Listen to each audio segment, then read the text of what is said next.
Fininfra Invest. Optimisez la cession de votre PME. Présente. Comment transmettre son entreprise? Céline Boissard, bonjour. Vous êtes la fondatrice de Fininfra Invest, un cabinet spécialisé dans la cession des PME. Et justement, ensemble, on va parler de transmission d'entreprise avec une première question pour vous. Transmettre son entreprise, c'est un moment fort dans la vie d'un dirigeant. Concrètement, qu'est-ce que cela implique ? Alors bonjour Grégoire. Effectivement, c'est un moment fort dans la vie d'un dirigeant de transmettre. C'est même un vrai défi après celui de la réussite de son entreprise. Celui de transmettre ne s'improvise pas. En France, il y a plus de 700 000 entreprises qui seront accédées d'ici une dizaine d'années. Transmettre, c'est pas tourner une page, c'est écrire la suite de l'histoire, de votre histoire, en préservant des emplois, un tissu économique. C'est un peu comme passer un relais dans une course. Il faut à la fois de la préparation, de la coordination et un bon timing. Alors vous dites que transmettre ne s'improvise pas. Quelles sont les grandes étapes d'une session ? Alors, à mon sens, il y a 5 grandes étapes à retenir et qui sont toutes dépendantes les unes des autres. Pour commencer, une phase de diagnostic et de valorisation, suivie d'une phase de recherche d'acquéreurs, une troisième phase de négociation, puis d'une lettre d'intention, une phase de cession et d'audit, et une phase de transmission d'accompagnement.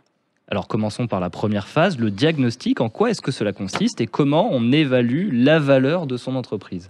Alors pour évaluer la valeur de son entreprise, on va pour commencer chercher à comprendre les objectifs du dirigeant, ses motivations, sa stratégie. Et puis on va diagnostiquer, analyser l'entreprise un petit peu sous toutes ses coutures, à la fois par rapport à des notions bilancielles, financières, juridiques, de management, des notions commerciales, de production.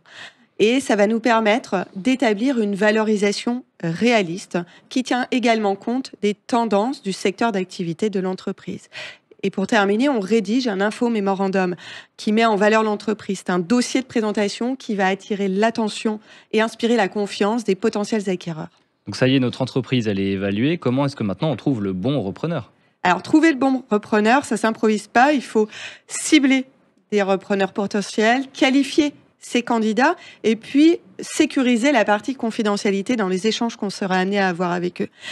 Il faut savoir qu'un bon acquéreur, c'est un acquéreur qui va connaître votre secteur d'activité, qui va également avoir la capacité financière à racheter votre entreprise et également à apporter une vision stratégique pour le futur. Et ensuite, on rentre en négociation. Exactement.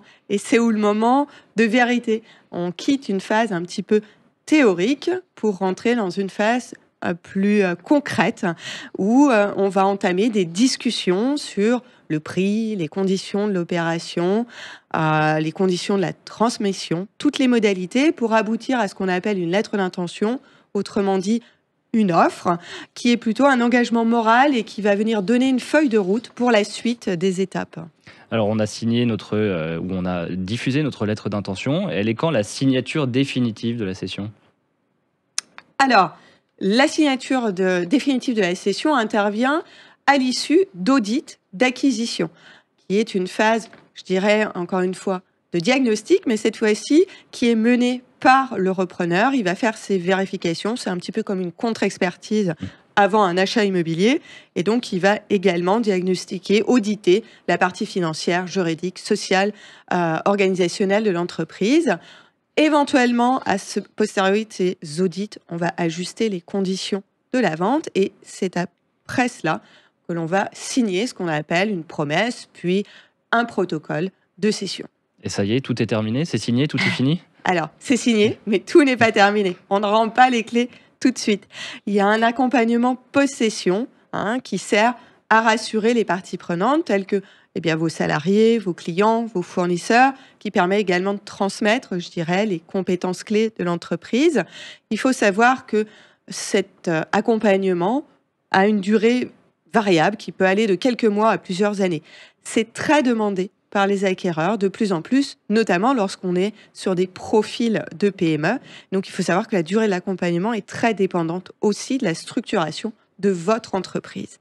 En moyenne, il faut combien de temps pour céder son entreprise ?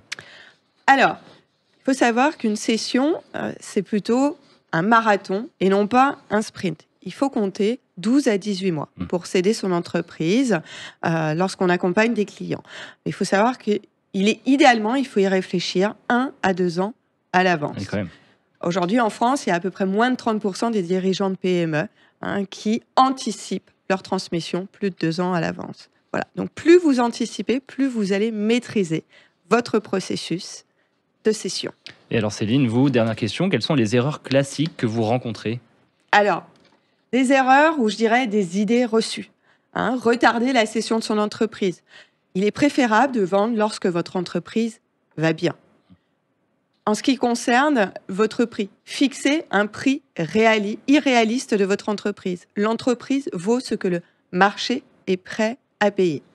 Par ailleurs, bon nombre de dirigeants me disent « ça y est, la lettre d'intention, LOI, est signée. La vente est donc conclue. » Attention, ceci n'est qu'une étape. Ce n'est pas un engagement ferme des 2 parties. Et pour finir, bon nombre de dirigeants souhaitent gérer seuls la cession de leur entreprise. Je pense qu'il est nécessaire de s'entourer, de faire appel à des tiers de confiance afin de continuer à piloter votre entreprise jusqu'au bout. Merci Céline Boissard. Merci. Comment transmettre son entreprise? Avec Fininfra Invest, optimisez la cession de votre PME.